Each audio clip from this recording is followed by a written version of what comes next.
Oh, so- really? Did you hear that? I did, yes. Being recorded. Hi, everybody. It's Lisa Unger, and I am here with another episode of Three Good Things, where I talk to my author pals about their favorite books, films, or television show, or recipe, or cocktail, or whatever snack, whatever they can come up with. You guys have been here through thick and thin during the pandemic. And today is a very exciting day because I'm here with Riley Sager, whose new book, mega best-selling, super talented, and his new book, Survive the Night, comes out on, oh, I wrote it down, June 29th. Is that Yes. right? Yeah. Well done. Yeah, Yeah, and we go way, way back, we do. way, way back. And I'm thrilled that you could be here to chat with me on Three Good Things. Thank you, Riley. Thank you for inviting me. I would not miss this. Oh, so glad. So I just finished Survive the Night. I read it in record time. I absolutely loved it. Super twisty and smart. And we were just talking about before I hit record, that I feel like it's kind of your love letter to the movies. I say it's a love letter to the movies disguised as a thriller. And it really is, because it's just the main character is a college student who's studying film. And I just so happened to be a college student who studied film at that exact point in time, Like 1991. 1991, right? I was And like, and oh my God, so we are so the same age. That's what I kept thinking when I was Take Back the Night and all the movie references. and I did it because I didn't need to do any research. Yeah. Like none. Like I remember that I'm like all the movies and all the music and all of it. And like when I was like the copy editor was like, well, are you sure that like Thelma and Louise was out before? I'm like, oh, I'm sure. I'm I'm sure. certain of it. Yeah, I loved it. It's so great, and all the different elements, like the Take Back the Night, and then there was another little piece that like so my first car was a Chevy Citation. Mine too. Was it really? Yes. So I read that. I was like, I mean, it was sort of like a dark reference, but I was still like, oh my God, it's my car too. Did your Yeah. And car like shake when you got above like 70 miles an hour? yes, it was so bad. The Like worst car ever. I feel bad for whoever, like the previous owner was apparently a very large person. So large that like the driver's seat was broken a little bit. So Okay. it was sort of like back and askew. And that was my first car where I had to sit really weird to, like in order to drive it because like the driver's seat was so busted. But I loved it. I mean, I absolutely loved it. I grew up in New Jersey in a town called Long Valley, or at least that's where I went to middle school and high school. And I loved it because we would just all pile in and we would just drive to the city and we would sneak into New York City, and like I was like, this is the best car ever. Of course, it was the worst car ever. It was so bad. But the amount of people, like you could cram into one of those things. It was like a clown car. It's like Right. six of your friends, come on, we'll do it. We'll fit. And he did, because it was just Yeah. like sheer force of will. But I love one of the quotes from the book that I absolutely loved was when you said that movies are like life, only better, which I think we probably all feel that way. And I had sort of, and so we'll start Three Good Things on that topic. I mean, I guess I've always kind of felt that way myself. It's like it's kind of life amplified.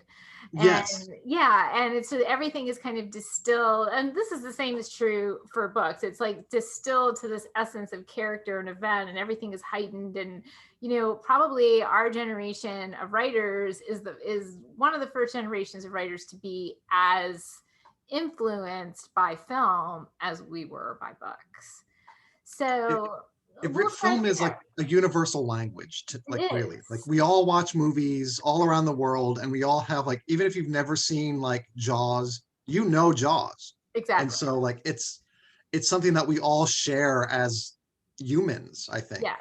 And Yeah, there are that very few storytelling things that do in that. any form, right? Like any kind, like, it's all these different ways that we kind of tell ourselves these stories about ourselves. Yes. So do you is there something that, I know that you have a great love affair with movies, that is obvious from Survive the Night, but is there one thing that you watched during the pandemic that really kind of, blew you away, or something that you return to again and again for comfort? Ironically, with because my book is about movies, I'm going to pick a TV show, Okay, perfect. and it is a show on Apple TV called Ted Lasso. Oh, It is such a delight, like such an unexpected, life affirming, positive treat. And like the plot doesn't sound that way. It's about an American football coach who gets hired to coach a soccer team in the UK because the owner got the team in a messy divorce and she wants to get revenge on her husband and destroy the team. So she hires the worst possible person for the job. And he doesn't know what he's doing. And yet he has such a wonderful, positive attitude that he changes everyone. that's great. And I it's keep seeing it, but we never turn it on. I know, and Karen Slaughter, who's been on a couple times, she also just recently started talking about it. She said it's absolutely fantastic in every way. it really is. Like I wrote it off as like, oh, this is a sports show and I don't Right. know anything about soccer, so I don't care. And then like during the pandemic, it was like, okay, I desperately need some entertainment. Let's just watch this. Yeah. We watched the entire season in 2 nights because it was so, and it's hard to describe like how warm it makes you feel, but it's Oh, just such a positive, delightful experience. And I think everyone who watches it becomes like this instant like Ted Lasso acolyte where they just like spread the word of Ted Lasso. It really is a wonderful show.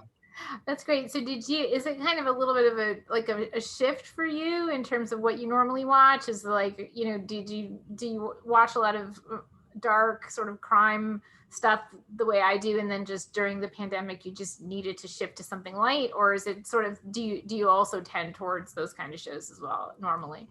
I tend to watch like the positive things. I Yeah. think just when dealing with dark, murdery stuff all day in my writing, Yeah. I just want something that's nice. Yeah. And so like I do watch a lot of reality shows, but the nice reality shows that are, Right. like not Real Housewives or not The Bachelor, but things Right. like American Ninja Warrior, where like I'm Right. so not athletic and I couldn't survive a single one of those I'm like, wow, obstacles. look at that guy, that's amazing. But yeah, but it's nice to see like these people like pushing themselves and the other competitors are like cheering them on, and Yeah. it's a very affirming kind of show, and I just like those kinds of things, and Yeah. that surprises a lot of people where Yeah. I just think there is so much bad news It's going on true. like all the time It's true. that TV is supposed to be an escape, and so I like the escapism part of it all. Yeah, for sure. Well, I'm definitely going to put that. I'm going to definitely put that on my list. Right now, we're watching Mayor of Easton I've on heard that is good. Max, which is like, I guess, probably the opposite of Ted It Lasso, sounds it, yeah. like in every way. But and when we first started it, I was just, initially I just kind of thought, oh, this is not going to work. This is actually too grim, which, coming from me is really saying something. And and then I talked to a friend of mine. She's like, just finish that first episode. If you finish the first episode, then you're gonna be hooked. And so I did finish the first episode and was hooked by the end of it. And now we're sort of, we're binging it every night. It's very layered. I think in some ways it is really life affirming, even though, my initial thought was like, wow, how many like dark and depressing storylines can you cram into one show? A lot. A lot apparently. Oh, that's Apparently. But then like as the characters evolve, the sort of like a kind of lightness emerges, and there's like sort of a dark humor throughout, and it's really, brilliantly acted by Kate Winslet. So I recommend it. that might be something I've watched. Like I'm doing a lot of comedies right now. Like there's one, Five Girls Five Ever, which was about like a former girl band, which is Okay. hysterical. Oh, that's Hacks, which Gene Smart is like a Vegas comedian, which is very good.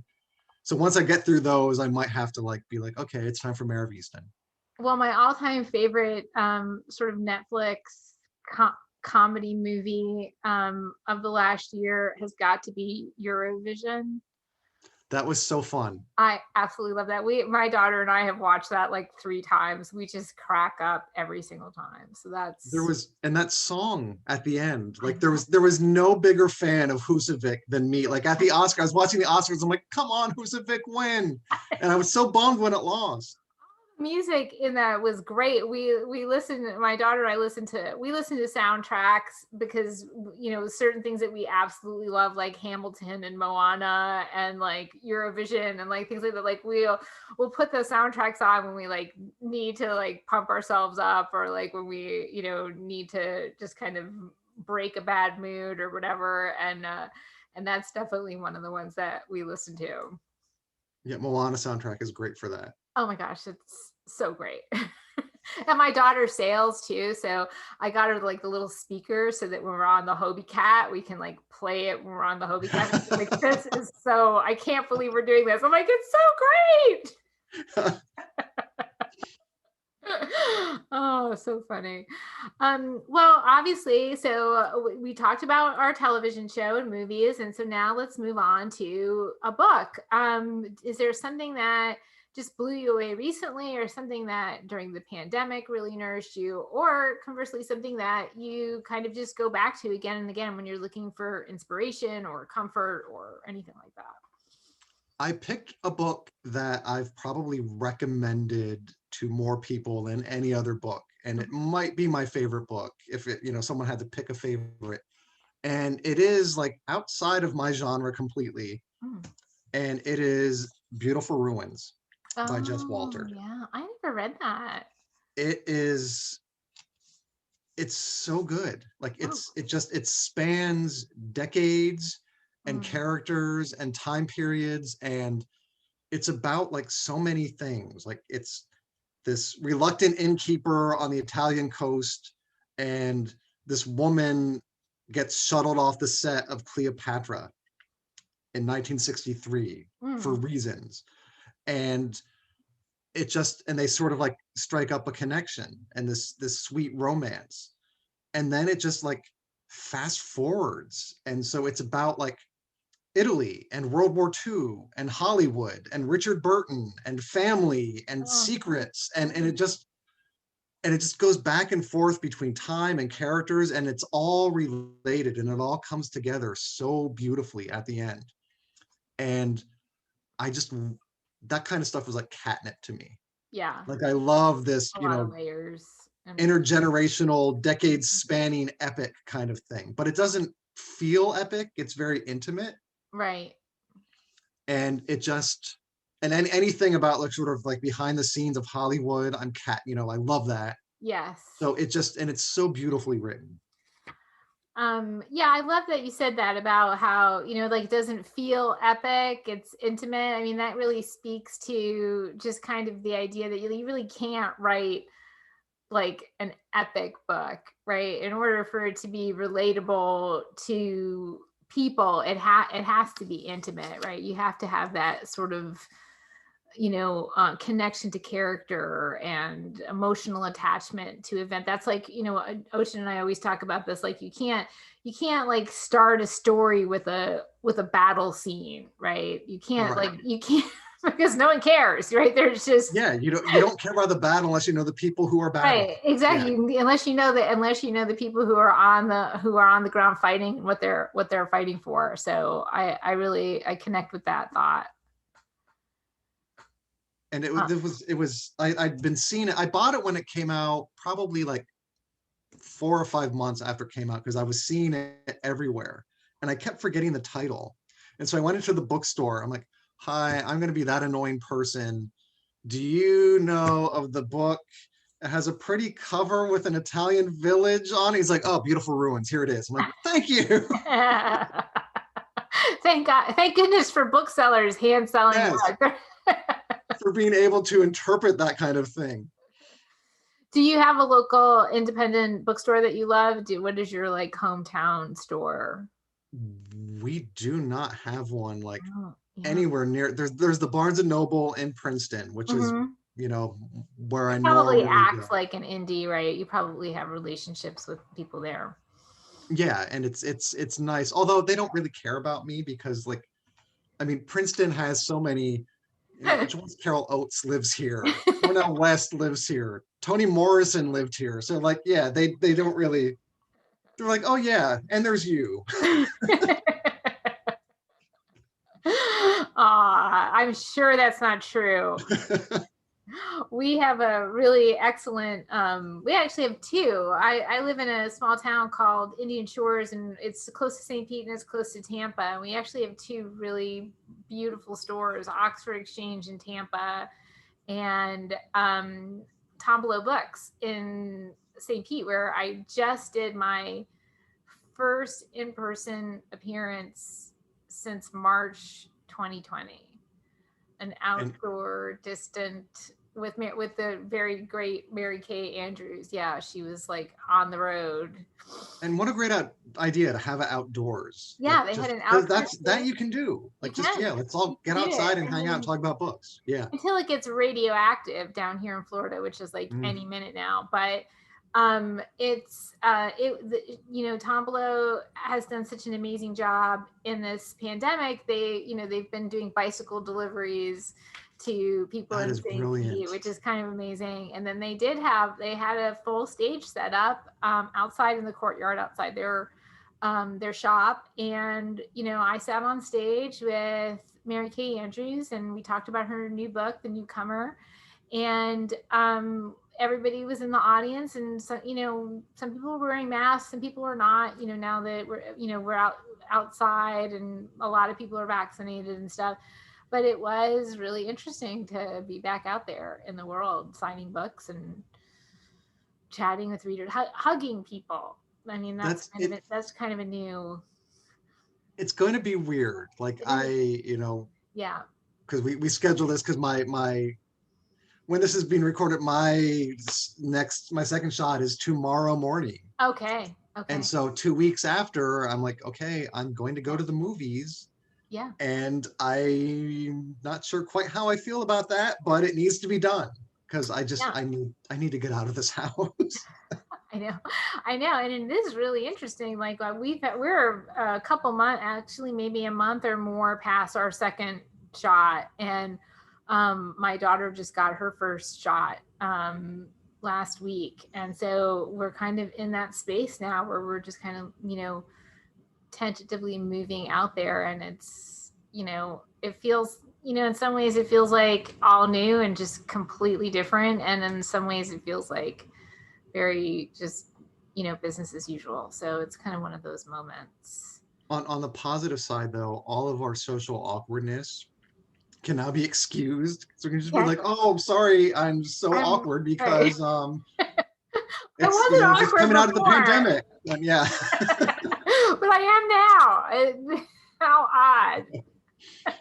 Yeah, it's definitely a moment of readjustment, but interesting anyway. And we went out to a restaurant after the event, which was another huge thing to do that, because we've been at home and we've been cooking like nonstop for, you know, a year. So what about you? Do you cook at all? Do your family, is there something that your family like just cooks for comfort, or has there been like a go-to pandemic meal for you? I have a pandemic cocktail. But no, Perfect. I cook a lot. And one of the things that has saved us this pandemic was the food delivery boxes. We get Blue Apron and HelloFresh. Oh wow. Okay. And it cuts down on, you know, having to go out to the store, but also Right. like you don't have to decide. Like Right. they decide for you. There's like, okay, Hey, this is this what you're is what we're making having for tonight. Like this dinner. is what we're having tonight. And so there you go. So it's really convenient in that regard where I don't have to think about what's for dinner. Yeah. plan out menus for like the next 2 weeks, because it's like, just get the recipe card included with Blue Apron. We're like, okay, we're having trout tonight. Yeah. There we go. But the cocktail I picked is one of my favorite restaurants, and it's been closed the entire time, and will be opening up at some point in June. And I can't wait to go to it. It's this fancy bistro like nearby, and it has like the most amazing French fries ever. Mm. And Those they are serve them fun. with a truffle mayonnaise. Oh, So yes. yeah, I've missed those fries for the Yeah. past 14 Okay. months. Yeah, for sure. But their signature cocktail is, it's basically, it's gin, elderflower liqueur, Oh. and lemon juice. Oh. And I've been trying to replicate it at home this entire pandemic. They use, I forget what gin they use, and I never use it because I always forget to use it. But it's very easy. Just put it in a cocktail shaker, pour it in a martini glass, and it is potent. Okay. So Sometimes it's that's basically like, sometimes that's all it needs to be. it's a Friday or Saturday night drink, because like it can be strong, and depending on like if I make it the wrong way, like it can be like one night, like I really, I didn't intend to, but I like got drunk after like, I had two of them. Then I was watching Jeopardy, and it's like, I think I'm drunk, and I'm just going to fall asleep in my chair right now. Here we go. And that is like that counts as a wild night these days, It right? really was. Yeah, that was the wildest time I've had in quite some time. Two But drinks in Jeopardy. I'm a really big fan of gin, Mm-hmm. and it's really just, it's crisp and refreshing, and as I mentioned, strong. So Strong. yeah, So it's all everything it needs to be and more. it does the trick. I'll drink one while I'm cooking, and then I'll drink a second like with the meal. And Yeah. so yeah. I like that. Yeah, my friend during the pandemic, my our we have formed this kind of neighbor pod, like all of our neighbor, we've just been like being with our neighbors like all the time. And my neighbor and my friend Kathy, she makes a drink for me that like I never drink unless she makes it for me. It's called a cucumber crush. And it's basically just like I don't even know what it is, but it's just a lot of different cucumber flavored liquors. Does it And taste like salad? Or does it taste really good? no, it's really good. It's incredibly good, but it's like incredibly strong. And so after I've had one, I'm like, I'm destroyed. I'm absolutely just knackered. And so I've started cutting it with club soda when she makes it for me. I was like get a club soda and just kind of pour it in there. So that there's something sweet in it too. There's something like a tiny bit sweet. I'm gonna make her tell me what the recipe is, and then I'll post it on here when I post all of our various like little things that we talked about. But See, I, yeah, it's very strong. Like sometimes, again, that's all it needs to be is very strong. yeah, it really, and the ones that this restaurant makes, like it is super strong. And usually like when we eat there, I'll order two of them, and then just sort of like And then call an Uber. basically, yeah, I'll just loll in the passenger seat and be like, okay, let's go home. Yeah, let's just go home. That so okay, so you're looking forward to getting back out there to your restaurants and all that kind of stuff. But like when it comes to the book tour for Survive the Night, which comes out June 29th, are you just going to be online? Oh, there's my Labradoodle. Oh, hi. Here. Cameo. He's a feature of pretty much every Zoom. He's like usually right behind me on the couch. Makes his like little move in the middle so that people notice him. Yeah, all my events will be virtual. Yeah. Um, and it's, I like the travel, and I like the meeting people and Mhm. going to the stores, but also it can be so stressful. Yeah, it is. Yeah, it can be. Like just, the okay, we got to get to the airport in time. Okay, and Right. then Just the we logistics got of it. Yeah. yeah, and then like okay, and because if I'm late, if this plane is delayed like by 2 hours, I'm gonna miss my event, and Yeah. so there's just once I'm there, it's like this is great. I love Right. this, Exactly. but it's just the travel part that's so stressful, and to Yeah. do it like 3 or 4 days in a row like that, Yes. by the end you're just like you're spent. Yeah. Yeah. And I think it's true that most writers are, I mean, I know it's definitely true for me, even though I don't present this way, but I'm an extreme introvert. And so after being out and on, even though, as you say, once I'm there, I'm happy. I'm happy to talk about the work.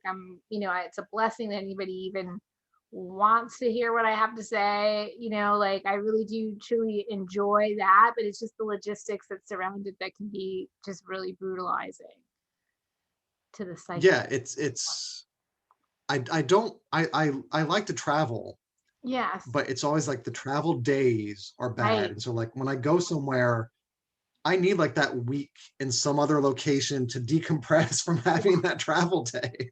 Yeah, but the And so bookstore when is you don't get like, that decompression, exactly. It's like a flight in the morning, an event in the evening for however many days you wind up stringing together. And again, it's a blessing to be able to do it, but it takes a toll physically, especially as we get older. Not that either one of us are getting any older, right? never, no.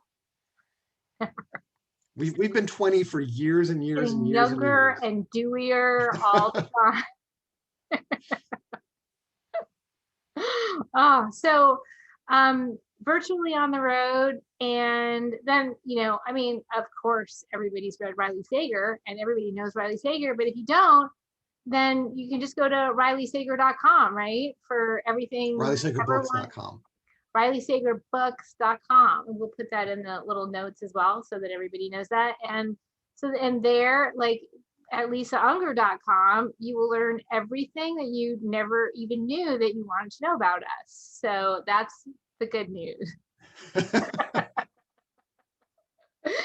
Riley, thank you for hanging Thank out with you. me, for doing Three Good Things. You're such a doll, and I absolutely loved your book. It was a Oh, total thank thrill you. ride and a love letter to the movies. And, for a child of the 80s and 90s, there's a lot to love, including, I wrote this down because I haven't thought about this in so long. Star 69, Yes, right? that was